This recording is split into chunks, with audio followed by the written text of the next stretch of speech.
I'm a big believer in the leadership development industry, and I think that coaching and lots of other providers do great jobs. I just don't think it's anywhere near scalable enough. Right. So our USP is that we sort of say in leadership development, what works doesn't scale, and what scales doesn't work. And that's until us. We solve that problem. Hi, and welcome to Helping People Perform, the podcast that gives you fascinating insights into those people whose chosen vocation is to help others perform at their best. From consultants to teachers, sports coaches to financial advisors, all of my guests share a passion for getting the most out of individuals, teams, and organisations. Enjoy the episode. Hello everyone, and welcome to another episode of the Helping People Perform podcast. Delighted to be joined today by a good friend of mine all the way from New Zealand. We've got on the show CEO and founder at Adeption, who bringing that digital coaching to as well as all sorts of other wonderful stuff that we're going to cover off in today's session. But the key bit is about democratising leadership development. And I really want to come back to that point when I talk to the wonderful Carl Sanders-Edwards. So welcome to the show today, Carl. Yeah, hi Paul, good to be here. Always a pleasure to chat, mate. And we've known each other for a number of years. We met when I was living in New Zealand, and we've kept in touch ever since. And you're doing some amazing stuff. So before we get into the stuff that you're doing today, can you give us a little bit of background as to what got you to where you are today? So you want the full arc of the story? You go for it, mate. Yeah, I was at a bit of a crossroads at the end of school, and I was wondering about whether I had an opportunity to go up to the top of the Coromandel Peninsula here in New Zealand and spend a year at a campground taking people fishing and diving and sort of looking after a couple of large rib Zodiac boats and driving people around. It seemed pretty glamorous, and I still wonder actually, maybe. But anyway, I went and studied engineering, and in that it was a manufacturing engineering, and through my internships I got to work with Toyota. Super fascinated by the Toyota production system and the idea that you can change entire organizations really with lots of incremental steps and by putting a lot of power in the people that are doing things. And so that was a great experience. And after that, I got into software development and worked with a large consulting firm. And that was right when Agile was first hitting, and it was becoming a big deal, really. And from a psychological or from a human perspective, all I could see was the same thing, really. Lots of short sprints, iterative. You make really complex things through lots of small sprint-based experiments. You're learning along the way, and all the people involved are learning. So I kind of, although the methodologies were different, they used different words, it felt like at a human level it was very, very similar. Moved to the UK, worked for a startup that became very successful. It was rightmove.co.uk, so a number of you will know that still. Yeah. Very early days, and we had this explosive growth, and we're applying design thinking and human-centered design and lean startup principles. And again, it was just the same pattern repeating. And so I kind of like finished those experiences pretty lucky and with a bit of, this utopian view of business, and like, this is great. It's a good place. You can have a lot of fun. You can be healthy. You can thrive. And then I came slamming back down to earth, basically, by working for a couple of, your typical large corporates, which will remain nameless. But I was like, oh, so this is what everyone's talking about, and that was where I got really curious in this idea about how we can make work and the experience of work something that's, really fulfilling for the soul and high performance, and people can thrive and be their best and have a career. And it's not like this whole work-life balance thing where you have to go, well, I need to earn lots of money so one day I can retire and do what I want. It just sort of seems like a silly way to live your life. So got really curious in that space, and we can talk more about it, but that's really what drew me into the field of leadership development, because rightly or wrongly, it felt like all roads pointed to leadership. Right. And leadership as a verb, like leadership is in everyone, not just the senior leaders. Yep. So I sort of got really fascinated by that, and the implementations of both the lean production systems or agile or really progressive design thinking based organizations. It felt like there needed to be quite an evolved set of leadership practices amongst a number of people to make them really work. We always kind of focused on the processes, but I thought at the end of the day, I think it was the greyware in the people's minds that really made the difference, rather than the hardware or the software or the processes and procedures. So yeah, it's kind of where we got, and just so inspired to work in the space. Yeah. Oh, brilliant! And I know you took some time and went off and did, like, was it an MBA over in the States, and got some great experiences there as well. Can you tell us a bit about that experience? Yeah, well, that was also really pivotal. So I sort of, before that time, I got into leadership development, early days, and was sort of piloting this idea of iterative leadership development, where the idea of work and development aren't different. They just come the same. I mean, the best way that you spend about 2,000 hours at work every year, and you might spend 20 or 30 hours in training or formal development Yeah. a year. It's like, just a minute, but the two are the same. I mean, all of the work happens in the work, and we would Yeah. ask people when you develop the most, and they'd say describe job experiences. So it's like, how do we enhance those and make people have them more mindfully? And so we'd already started that through a series of a methodology, which was like a series of sprints. What's your biggest challenge? How do you work on it? How don't you?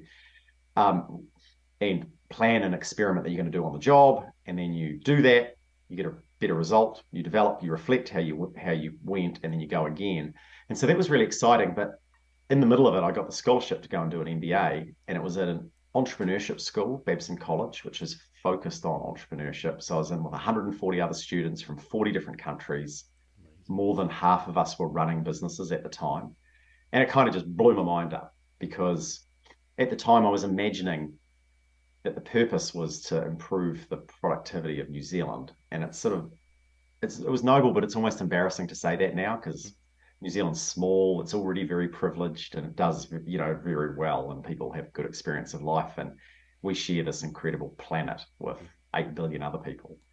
And I had a few people there sort of say, I was learning a lot about entrepreneurship and the process of it, which again was a repeating pattern. Yeah. Same one from lean and Toyota production system, agile design thinking. The same thread came through, but it really opened my eyes and opened my field of impact and the vision. And it was kind of became like, yeah, do something serious. This is not like a lifestyle business. This has a real meaning and real purpose. And so we've got team members now in India and the US, and as well as New Zealand and Australia, and want that to continue growing. So very, very pivotal. Yeah. Oh, I mean, I think that speaks volumes about you, Carl, where you think New Zealand having that ambition to change New Zealand, and then go, well, that's not big enough. Or maybe I can do more. I think that in itself is such an ambitious piece, but that step of learning from others and opening the mind and go, actually, in terms of who I can help and what I can do and the impact I can have on the world, maybe I should open up, because that has a bigger impact on the world itself. So it's what were some of the experiences that sort of drove to that then? Were some of those conversations that you were having, or were there any pivotal moments there? Well, there are a few. I love how generous you are. I'm thinking this still may prove to be a folly, but but it's a great, like, I'm a big believer in life experiences, and just leaning into them and enjoying them. But there are a few. So I'd lived in London, like I mentioned, and my wife and I traveled extensively. We spent 9 months when we were traveling the world, really, in many ways, and sleeping in a tent. And so that opened our eyes. But it really wasn't until probably being in that study with people from lots of different countries, and they were all privileged, and they would tell me about their countries. Right. And it was 2011, and I remember seeing a presentation that showed how many solar panels on a globe it would take to supply double the energy that we needed. And they were kind of like 6 pinpricks. Right. And that view, I kind of guess, combination of being around a lot of people from different countries and them sharing their experiences of their countries, and seeing the world as this sort of finite place in a very, very, and it's our capsule, it's our thing, kind of really motivated me to think, what's the point of a country like New Zealand being good? We're all connected. We're all part of this big system. And if we're not all doing well, nobody's doing well. And it was through a couple of years, it really, really woke me up to that and got me inspired about the challenges that we're facing. As a species, we're not really living in harmony with the planet that keeps us alive. And it was sort of stark. I don't know, I just really felt like it. So that was on one point, and I sort of thought, well, we've created a lot of complexity for ourselves, and a lot of it's great. Like, I'm not a doom and gloom person at all. We've standards of living are better than they've ever been in human history. I still think we're borrowing from the future, though, and it's like, unless we start really adjusting, then we're going to be in trouble. And we kind of need to create another, as we've done in the past, another great metaphor that guides how we live on this planet and with each other. And yeah, lots and lots and lots of people developing themselves as humans, let alone leaders, I think is the way that we'll come up with that new metaphor. So that all sort of went down there. And then the other side of it, the kind of commercial side of it, was a pitch competition that we had. And this is kind of the Machiavellian side of the complete contrast to what I just said. Is, yeah, this investor, and he goes, nice vision, but unless you can do something digital and really scale what you do, because we were just running workshops at the time, you're a joke. He literally said that. And I was a bit offended at the time, and I didn't like him. But I kind of, if I track him down at some stage in the future, I'll thank him, because that was really one of those things that just keep, well, I'm telling you now. Yeah. Oh, wonderful. I mean, one of the things that always struck me in my time in New Zealand, and is there is something about the New Zealand people that allows them to bat above their average and yet still be sort of humble and still have total poppy syndrome, and that goes along with that as well. What do you think it is about growing up in New Zealand that allows you to almost have that ability to have that mindset of let's go wider, let's go outside to the world, as opposed to just keeping it too insular? Yeah, I mean, it's a really good question, Paul. And we've all only got our own experience. Yeah. And although it's small, there's lots and lots of different lives and experiences in a country like New Zealand. But there's a few things, I think that there is a real culture of, and it's an expectation to travel.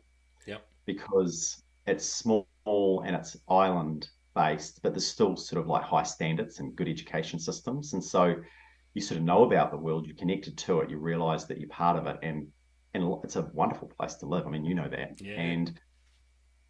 But there's also this almost an expectation that you go and broaden your horizons. And the Great OE is a real passage. I grew up in a town of 7,000 people, and I lived there until I was 17, 18. I knew more people in London and New York when I was in my 20s than I knew in the town that I grew up in New Zealand, because they were all there, and other people that I met in university. So I think what happens with that is you sort of, just because it's an expectation and it's relatively easy, and we're lucky there's a good, strong social fabric as well. So, they talked a lot about it at Babson. Don't think about risk, think about acceptable loss. So the worst you can lose is a couple of years. Yeah. And if you take a lifelong view, you're going to gain a lot over a couple of years. So you're not sort of worried about losing your income over a few years when you're young. And what happens is you just go out and it's vertical leadership development's a big thing that we talk a lot about. And one of the principles that Nick Petrie, as you know, talks about is colliding perspectives. And so I think you've got a big portion actually of the population who get exposed to a lot of colliding perspectives. Yeah. And they've got to be, it's very growth inducing, because, mum and dad aren't there. You're out in the big bad world, and you're traveling in Africa, or you're sleeping on a floor in a flat in central London. And it's really growth inducing. And lots of people from everywhere do that. But just one of the things, it's like, I can't remember the stat, but at one stage I read it was something like 25% of 25 to 35-year-olds that hold New Zealand visas are living offshore at any given time. So it's a big proportion. And I think that really helps. I think that's one of just those conditions. So, I'd encourage everyone to go and have as many experiences as they can widely, especially while you're young and, still malleable and flexible. Some of the most innovative people I know, not from New Zealand, but there's one guy in San Francisco who's brought up in Paris. Parents were from the US, spent 6 years in Papua New Guinea, and surprise, surprise, he does incredibly innovative, interesting things, because he's had all these different perspectives, and that's melded him into a human that's really unique and interesting as well. Yeah, definitely. And I mean, we know about colliding perspectives, and I'm sure we'll cover that off in a little bit. But that OE, the overseas experience for those non-Kiwis around us, it's such a big part. As you say, it's the expectation that as soon as you finish school or you finish university, you're going to spend some years And more often than not, certainly in the people that I've known, those people gather those experiences and they come back to New Zealand and make something awesome of it after, once they've done that. And they don't have to. Many of them stay abroad and live abroad. But yeah, it enriches the country as well as just the individual and their families as well. It's fantastic stuff. Yeah, and hopefully other places and other people as well. Yeah. You know, that's certainly the ambition that I have. You know, like maybe it's just a sign of getting older, but you just sort of see more connections all the time. I think just thinking about it now, if you think about, you've got the Kiwis, the Aussies, the South Africans, the Irish, who are all relatively small countries in the world, and they've got such a big impact in, wherever you go, you'll find some Kiwis, you'll find some South Africans, you'll find some Irish people, and then you look at how well those countries are performing on certain levels, and you go, actually, yeah, there's a reason that they're doing this. They're getting those colliding perspectives, and they're bringing them back, and they're sharing them with the world.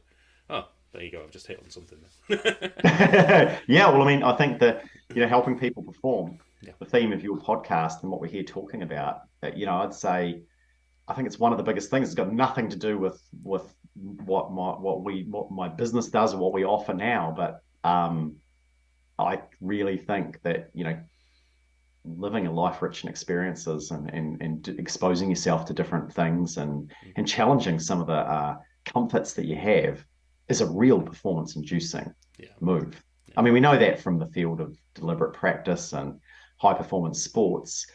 Doing things that are comfortable doesn't induce the neurons connecting and the myelin wrapping and all those things that make you really perform at your very best as much. I mean, it doesn't, unless you're really pushing yourself and doing hard, difficult things. So, and they don't have to be.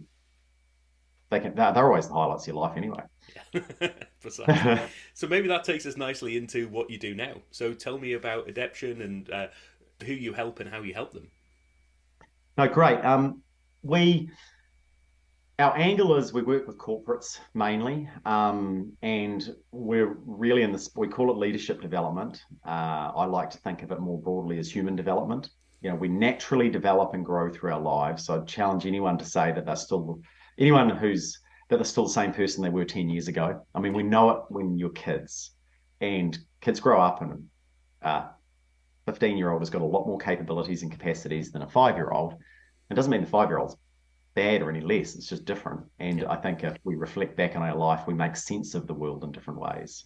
And it's a perfectly natural thing. And it's beneficial in lots of ways too. Each phase we grow through as adults are beneficial. It's not beneficial getting stuck though, and sort of and we can do, it's a natural thing to keep growing. So I think a lot of societal and organizational structures we have are a little bit stuck inducing. So under the guise of leadership development, we try and help people be a bit less stuck and keep growing. And so it's not something you do to somebody, it's something that you invite from them. And what we find is that one of the best ways to grow is just to tackle the challenges that you've currently got in front of you, rather than go off and do some theoretical courses or learning or coaching about introspectively. It's actually around what's important to me now? What are the challenges I've got? Why is it important? We call it be conscious is the first phase. Yep. So really wake up to say what's happening, what's working, what's not working, and be really aware of those things, and then help people be really curious. What other ways might you be approaching this? Have you been, the definition of insanity is doing the same thing 100 times and expecting a different result. So it's just kind of creating a little bit of space for people to explore the other ideas that they might have and other people. And that's where content and things come in, and then plan a smart experiment that they're going to take on the job that will help them achieve what's important to them in the job. And almost it's a flipped thing. And as a side effect, they'll grow and develop, because once they've done it, they reflect. If you do it in a social sense, you can just you can actually create a tsunami, because you imagine a large group of people all planning deliberate experiments about how to do their jobs better, more mindfully. And they develop in the process, then reflecting and sharing their reflections with each other. And that inspires, it's kind of like a chain reaction that inspires somebody else to sort of pause and reflect and think about what's important to them, what's working, what's not, plan an experiment, actually do something, because that's what makes things change. And then they reflect and share it, and so we really work on creating those conditions to allow that sort of mindset to shift from being uh, uh, passive and reactive to being really proactive and creating in themselves and their workplace. And so we work with organizations and create experiences and programs that do that for populations of people. Our edge is, I'm a big believer in the leadership development industry, and I think that coaching and lots of other providers do great jobs. I just don't think it's anywhere near scalable enough. Right. So our USP is that we sort of say in leadership development, what works doesn't scale, and what scales doesn't work. And that's until us. We solve that problem. Because leadership is certainly not about the C-suite or even the top 3 or 4 layers. I took a photo at Facebook a number of years ago, and at the time, Mad Men, the TV program, had just come out with the kind of advertising executives from the 50s. And I was sort of thinking, this is interesting. Back in the 50s, these 2 guys drinking cognac and smoking cigars might have impacted millions of people. Yeah. And that was leadership. And then this photo, there was a bunch of 20-year-olds writing code on Facebook. And I'm thinking, these people are impacting billions of people. And so if you think of the scope and span of leadership and the way our organizations and work has changed, I think that it's something that really needs to be democratized. I don't think there are many jobs left now that don't require a high degree of leadership, personal leadership, and even followership, which is all in the same field. But most jobs and people aren't getting the support that executives do. And so we think that's a really worthwhile problem to address. And so we do that, and hopefully it'll spill over into society and just how we live on this planet as well. Yeah. I mean, as you know, I've had the privilege of supporting you guys in delivering some of this stuff. And some of the things that stand out to me are, firstly, the scale element, and the fact that one of the first things to talk about is that leadership piece is the people who get access to this stuff aren't typically what you would call leaders necessarily. There are some leaders within those groups, but it's about having a deliberate cohort of people who are from mixed backgrounds, mixed levels of experience, and realizing that they're all leaders in some way or another. And that really is, for me, is that one of the critical elements to the difference maker to typical sort of standard development practices and programs that have happened in the past. It's like, right, everybody at level 4 in the business get together and do this. And it's like, that can have an advantage, but actually, and I think one of the other things that you guys have done is you were ahead of the game when it came to doing this virtually. And so can you tell us how, when COVID came about and how that changed the model and changed the delivery model, and how the advantages that you've seen from that, and maybe some disadvantages? Yeah, that's a really good thing. I mean, in many ways, I think it unfroze the world. And as far as embracing technologies, maybe this is another thing from being from a small, far distant country. I was in Boston doing an MBA, and we had New Zealand's biggest company as a client at the time. And they were operating in a number of different countries, and it was going really well what we were doing in New Zealand. And we hadn't built our digital technology at that point, but they came to us and said, this is 2012, and said, can we run a global cohort? And of course, being too dumb to know any difference, I was like, of course. And was lucky I had fellow students working on the project with me, and we had a cohort of people from New Zealand, Australia, China, Chile, Chicago, California, and I think it was Germany. And we ran a leadership development experience with them using, and this is 2012, we had virtual post-it notes, we had asynchronous sessions, we had breakouts, we were using WebEx at the time, we experimented heavily, we had a collaboration platform that we wove in, and that was really eye-opening because people didn't like it quite as much as the face-to-face, but the long-term results were better. Right. You couldn't hide. Like it was like you can't just turn up and sort of be there in the back of the room and sort of thinking about the weekend.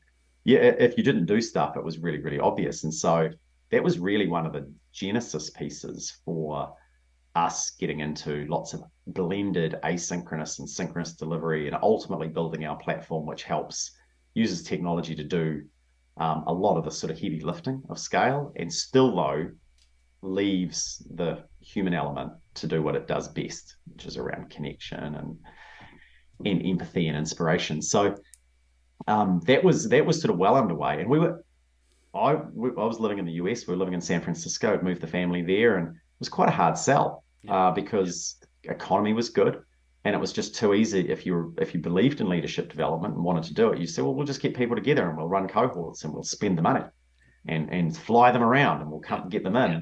And we're like, yeah, but what about the on-the-job stuff? Oh, well, it'll take care of itself. And so when COVID first hit, there was a lot of interest in what we were doing, and it brought a lot of. I think the pendulum swung too far though, and it kind of swung past us in some ways to fully digital things and there was a lot of experimentation happened, and it needed to happen because it hadn't been happening for about 10 years, and Zoom exploded and other things, so it really opened people's eyes to what was possible. And now I feel like the pendulum's swinging back a little bit to somewhere in the middle. And it's this kind of like, you can get so far with highly digitized technology-based things, but you miss a bit too. Engagement levels are often very low, for example, and it's just hard. But now it's swung back, and it hasn't swung back to where it was. It's swung back to somewhere in the middle in this blended thing, which is personally, I feel like a real sweet spot of ours. Yeah. And we've been doing it for a number of years, and others are doing it great now as well. And I'm happy for it because this is, it's a blue ocean out there. It's a big world of opportunity and need. Yeah. So, so it's a good question. I feel like the whole field and this idea of accessible development and leadership development, and the idea of blending technology with face-to-face or synchronous at least, is in a really good place. Can you expand a little bit for people who don't necessarily know what you mean by synchronous and asynchronous? How do those two things differ? Sorry, it's a good question. It's a really good question. So when I say synchronous, and that is when you have people together in the same time, almost the same space. It might be the same space, but it's the same time. So you and I at the moment, Paul, are synchronous. We are talking live, even though you're in literally the other side of the planet. So we're certainly not in the same space, but this is a synchronous connection. We can fluidly talk to each other. If we were emailing each other backwards and forwards, that's asynchronous. So we're not in the same time. So synchronous can either be virtual like this or face to face. And by asynchronous, another thing that in the learning field, people often call it self-paced. Right. I don't really like that so much because we sort of like really guide people through their asynchronous things. And self-paced means I won't do it often. So asynchronous coaching is a big thing. Like we feel like you can do a lot with digital coaching, with coaching scripts that people go through. And if somebody gets stuck, then they reach out to a person, and they may want to set up a synchronous call. So hopefully I haven't confused things any further. But no, it makes complete sense, and I think that brings us nicely into this bit about if you could tell us a bit about what a typical engagement for a corporation would look like for you, and maybe what are those elements of the synchronous and the asynchronous, and how does the program and the app support each other? Great, yeah. So first of all, the key thing is the underlying methodology is about on-the-job experimentation. That's how you grow. So you're sort of doing your job and growing at the same time. So every interaction that we have with people, that they should be resulting in them saying, I'm going to go and try something. I've had some insight, and they try it. And before they start the next thing, they reflect on how it went and share that reflection with others. And that's really growth inducing. So that's the underlying methodology that underpins everything that we do. A typical engagement will be something along the lines of what we call a dumbbell. So you may get on our app, and that's asynchronous. You introduce yourself and you sort of become familiar with it. You might do an assessment, because very much like going to the gym or getting fit, it helps if you kind of know where you're starting from. And development is, you'd have to do a lot of work. We expect people to work, so it's good to sort of know that. So some sort of assessment individually, work out where you are. And then we'll have the dumbbell comes, we'll have a synchronous connection. It's either through Zoom or face-to-face. And a cohort of people come together, and they are meeting each other for the first time, but they've been on the app together. So they're kind of like going, oh, that was you. And it's really quite a neat experience. Yeah. And kick off their journey, they go through a process, they plan some experiments, and they get really, really clear on how they're going to go for the next 5 or 6 months, which is about how long these cohort-based experiences work.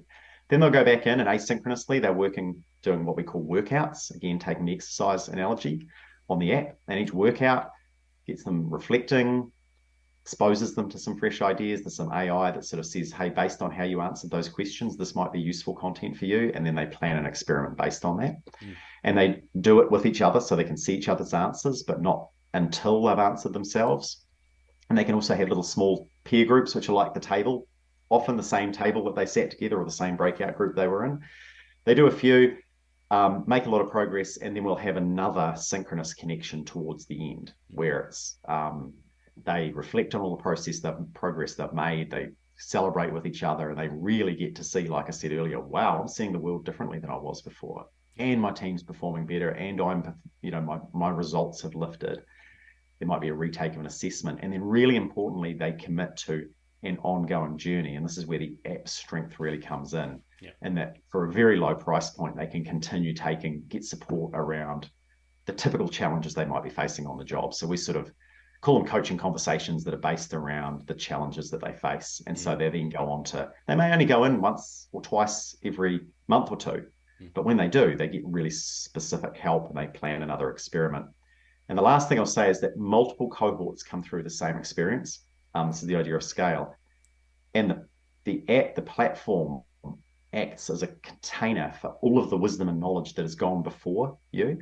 So if your cohort, and we've got a few organizations that have had 100 plus cohorts through, so thousands and thousands of people, and the 4,000th person is benefiting from the wisdom of the 3,999 that have gone before them. And that is really where the power of it comes in, because us as facilitators and coaches can only do this much, but you've got all of that embedded wisdom. And even better, if that person 4,000 likes or interacts digitally with person one may have finished their cohort experience 4 years ago. They get a like and a comment, and it's all completely organic, and it's unforced, and they're delightful. And when we talk to those people, they're like, it just came flooding back to me. That whole thing I did, the group of people I did it with, it came flooding back to me with that. And I remembered answering that question, and I remember my experiment, and then they're inspired to go again. So we sort of create this real sustainable ecosystem that just keeps rolling. So that's a typical engagement. There's obviously variations within that, but that's sort of typically how it works out. Yeah. No, I mean, one of the things I've always loved about it is the word experimentation. You've mentioned it a lot in what you're doing, and I found that people tend to be a bit scared by that. It's like, what am I going to experiment? What if the experiment goes wrong? But it's about making those small experiments and making them achievable and real to their real life, and maybe giving them some opportunities to play those and practice those with their cohort or their little teams, but just to try it and see what's what. So yeah, I mean, it's been a great method of just getting people to try incremental change, and we all know the power of that as it goes through. I mean, there's a slew of books that are kind of like based on the same ideas, Tiny Habits and Atomic Habits and Smart Change. So yeah, it is neat to see, because the cost, or the potential cost of failure, is almost without a doubt lower than what people assume. So it's just creating those conditions where it feels safe to go and do that. Oh, brilliant stuff. Well, let's switch the question round a bit. How do you get help? How do you get help with your performance? Who do you go to? What's your method for sharpening the saw for Carl? The honest answer is my wife. So it's we talk a lot, we reflect a lot. She gives me a lot of feedback, and it's just, it's amazing. I think it's those relationships in your life that can provide a lot, and relationships where people are close enough to you and know you well enough, and you're not threatened by them, that they can be honest with you as well. And so that really helps. So I'm sort of like, I think that would be a great thing, if it's not your partner, it's somebody that's like that and has that much care for you, but they care so much for you, they're prepared to tell you the things that most people won't tell you. So I certainly benefit from that. I really do. And I use our platform a lot. Right. I'm sort of feel a bit spoiled because I get to test a lot of our experiments and experiences. We call them experiences rather than programs, just Yeah. because you try to have an experience through it. Yeah.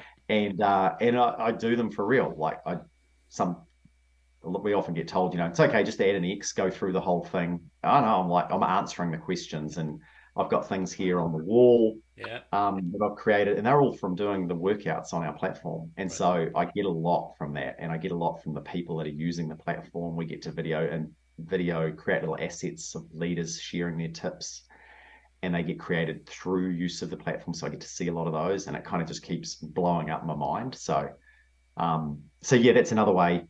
And diverse friends and people. I'm a big believer, and so the town I live in at the moment, I coach cricket and I hang out with plumbers and builders and school teachers and lawyers and all sorts of different vocations from the current one. And you just learn so much from those. You pick up little tidbits from conversations, and so I just sort of think keeping that really diverse um, set of perspectives. It's a really good question to think about. I read a lot as Yeah. well, so that's and much to my wife's disgust, I tell her everything I read.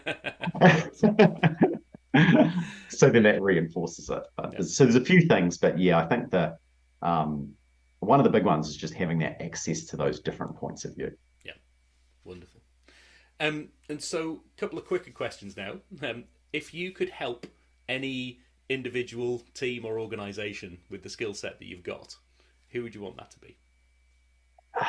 Yeah, I don't know if they'd want my help or our help, but anyone that is, thanks for preparing me for this question, Paul, because it really got me thinking. And anyone, I feel really deeply about this, anyone that's really dedicating themselves to directly supporting the way that humans live in harmony with this planet and everything else on it. And I know some of those organizations can sometimes polarize and they become politicized. But underneath it all, I do think it's the biggest challenge that humanity has. Mm. And I feel like I'm indirectly doing it at the moment, like I said earlier, through sort of trying to raise the collective consciousness of how we live by lots and lots of people kind of spending more time actually waking up and being aware of what they do and experimenting deliberately and not just kind of writing their own script rather than just sort of following what they think should be told.